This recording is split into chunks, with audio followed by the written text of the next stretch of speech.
नमस्कार दोस्तों, इस वक्त मैं पोखरा में मौजूद हूं और सबसे पहले अपने दर्शकों को मैं एक व्यू दिखाना चाहता हूं। प्लीज़ आप ये व्यू देखिए, इतनी ऊंचाई पे हम लोग हैं और ये जगह का नाम है पोखरा का सारनकोट। और आप देख सकते हैं किस तरह लेक में ये पोखरा शहर बसा हुआ है और इन हसीन वादियों को देख सकते हैं। और ख़ासकर ये जो बादल दिख रहे हैं, अगर मौसम साफ़ रहता तो आपको यहाँ पर हिमालय दिखाई देता, सफ़ेद एकदम पूरा। और आपको बता दें, इस धूप में चमकता हुआ हिमालय दिखाई देता।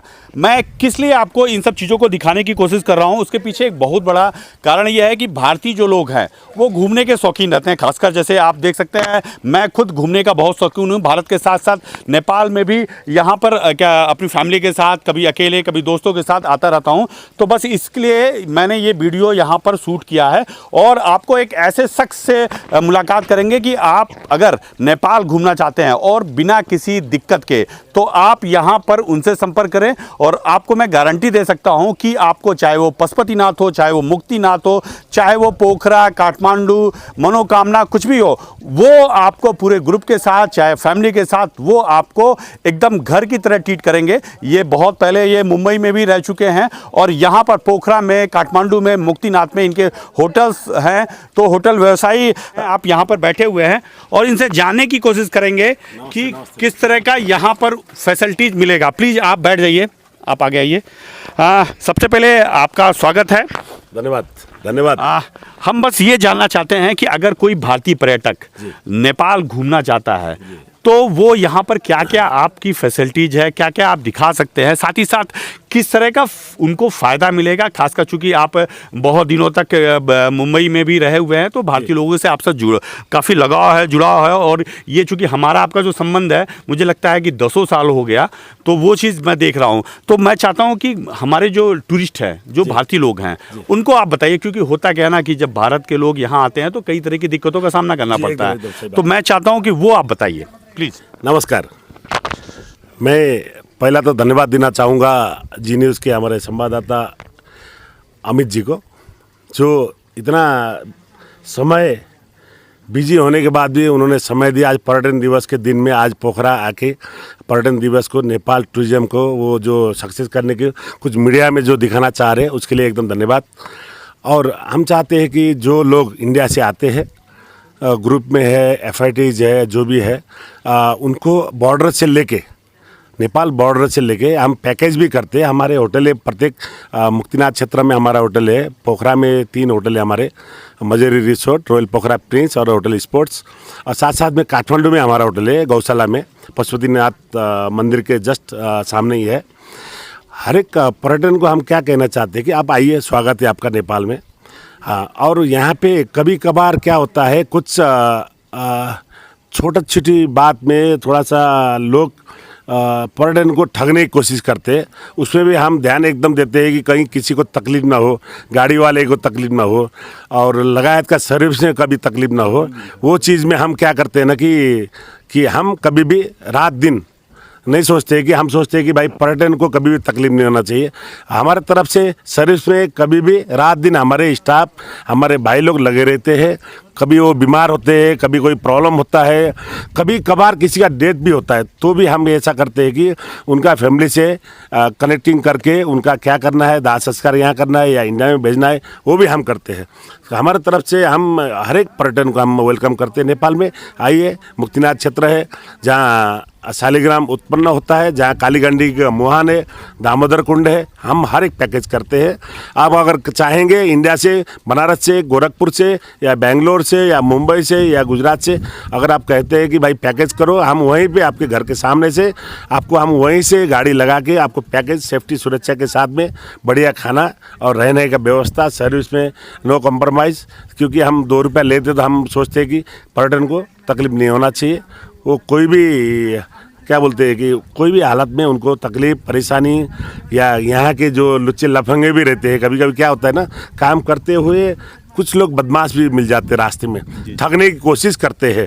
पर अगर हमको खबर लगता है तो हम यहाँ के प्रशासन को खबर करते हैं और प्रशासन के माध्यम से हम उनको कार्रवाई भी करते हैं भैया, बस। अच्छा, एक चीज़ मैं पूछना चाहूँगा कि भारतीय लोगों से आपका इतना लगाव क्यों है? भैया क्या है ना, हम थोड़ा सा इमोशनल धर्म के ऊपर थोड़ा सा जाते हैं। हिंदू धर्म नेपाल हम चाहते हैं कि हिंदू राष्ट्र हो, हिंदू धर्म, जो भगवान के प्रति जिसका आस्था होता है, जो लोग नेपाल आते हैं, हम एकदम ही दिल से ही नहीं, हिंदुस्तान या इंडियन लोगों को एकदम दिल से हम स्वागत करते हैं। और लगाव ऐसा भाईचारे का लगाव है ना। क्या है ना कि हम नहीं सोचते कि भाई वो इंडियन है, हम सोचते हैं हमारे भाई है, हमारे पिताजी है, हमारे माताजी है, हम एकदम दिल से उनका स्वागत करते हैं। अच्छा, एक मैं क्वेश्चन आपसे पूछना चाहूँगा कि जनवरी में अयोध्या में प्रभु श्री राम का प्रधानमंत्री नरेंद्र मोदी के द्वारा वहाँ पे क्या उद्घाटन होने वाला है।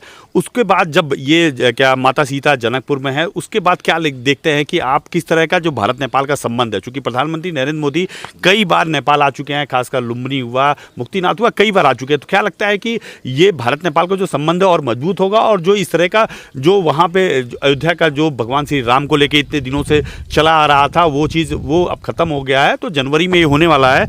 उसके बाद क्या लगता है भारत नेपाल का जो रिश्ता है और भारत नेपाल का जो पर्यटन है और बढ़ेगा? भैया एकदम धन्यवाद, आपने बहुत बढ़िया क्वेश्चन पूछा अयोध्या और जनकपुर के विषय में। क्योंकि देखिए नेपाल बहुत छोटा सा कंट्री है, और यहाँ से हिंदुस्तान में जो अयोध्या में भगवान श्री राम और माता जानकी के ऊपर जो एक संबंध है, वो संबंध नहीं, क्या है ना, एक नेपाल और इंडिया में एक भाईचारे का रिश्ता है। हम चाहते हैं कि कल अगर मोदी जी, अभी प्रधानमंत्री साहब हमारे जो उद्घाटन कर रहे हैं अयोध्या में, उसके कारण भी पर्यटन नेपाल में बहुत बढ़ेगा। जो लोग अयोध्या आएंगे 100% मुझे लगता है कि वो नेपाल आएंगे, क्योंकि माता जानकी का जो घर है जनकपुर, वहाँ दर्शन करने आएंगे। साथ साथ में मुक्तिनाथ क्षेत्र है, पशुपतिनाथ है, मनोकामना माता का मंदिर है, और ये सब दर्शन के लिए वो लोग जरूर आएंगे। और मैं गुजारिश करता हूँ कि हर एक पर्यटन जो घूमना चाहते हैं, कृपया नेपाल आइए। नेपाल में आने के बाद हर एक नेपाली का मन सफा है, कभी किसी को लूटने ठगने का काम नहीं करते लोग, पर कुछ में कुछ होता है तो हम है, अमित भैया है, और पूरा टीम आपके साथ है, देश आपके साथ है। एक आखिरी क्वेश्चन आपसे ये जानना चाहेंगे कि कुछ अभी आपसे बातचीत हो रही थी तो आपने बताया कि एक बहुत बड़ा ग्रुप, भारतीय ग्रुप आपके पास यहाँ पे आ रहा है, तो किस तरह का आप वेलकम कर रहे हैं, क्या है पूरा प्लान, ये बताइए। धन्यवाद। अभी परसों 29 तारीख को हमारे पास आ रहे 670 लोग गुजरात से, पर प्लस जो गुजरात के लोग जो अमेरिका रहते वहाँ से आ रहे 770 लोगों का है, जिसमें हमने 325 कमरे पोखरा में बुक किया हुआ है। उनके लिए 80 स्कॉर्पियो प्लस बस की व्यवस्था है, और यहाँ की प्रशासन को हमने जानकारी दिया है। उनके साथ में वेलकम करने के लिए हम एयरपोर्ट बाजा गाजा के साथ उनको एकदम वेलकम करने के लिए हम हमारा टीम लेके जाएंगे। प्लस पोखरा में उनका जो 670 लोग हैं, उनको हम पूरा पैदल यात्रा कराने वाले हैं, जिसमें पर्यटन का एक क्या बोलते हैं उसको, जो पर्यटन के विषय में उसको थोड़ा सा बढ़ावा मिलेगा। लोग आएंगे, और जो उसमें सर्विस के लिए हम लोग सब खड़े हैं, लोग हमारा टीम यहाँ पे सब हाजिर है। तो आपको बता दें, ये थे मिस्टर दुर्गा पांडे जी, जिन्होंने आपको बड़े ही आसानी तरीके से बताया है कि अगर आप नेपाल घूमने का प्लान करते हैं तो जाहिर सी बात है आपको दिक्कतों से बचने के लिए आप इनसे संपर्क करिए। और क्या मैं चाहूँगा कि एक बार ये अपना मोबाइल नंबर भी बता दें, जिससे हमारे दर्शकों को कम से कम पता चल सके कि इनसे अगर कॉन्टेक्ट करना है, चाहे वो गुजरात के हुए, चाहे आंध्र प्रदेश के हुए, चाहे मुंबई के हुए, महाराष्ट्र के हुए, कहीं के भी है, तो इनसे संपर्क करना चाहते हैं तो इन मोबाइल नंबर के माध्यम से वो इनसे संपर्क कर दें। प्लीज़ अपना मोबाइल नंबर प्लीज़ बता दीजिए। धन्यवाद। आप आइए, स्वागत है आपको नेपाल में। और कहीं भी आप मेरे पास नहीं आएंगे तो भी कहीं जाएंगे, अगर रास्ते में कहीं कहीं दिक्कत होता है, किसी रास्ते में गाड़ी का कोई दुर्भाग्यवश कोई चीज़ फेल होता है, वहाँ मैकेनिक की आवश्यकता होती है, या कहीं रास्ते में कोई पुलिस वाले आपको दिक्कत देते हैं, कुछ भी होता है, तो कृपया हमें संपर्क करिए। मेरा मोबाइल नंबर है 9856034736, दुर्गा पांडे।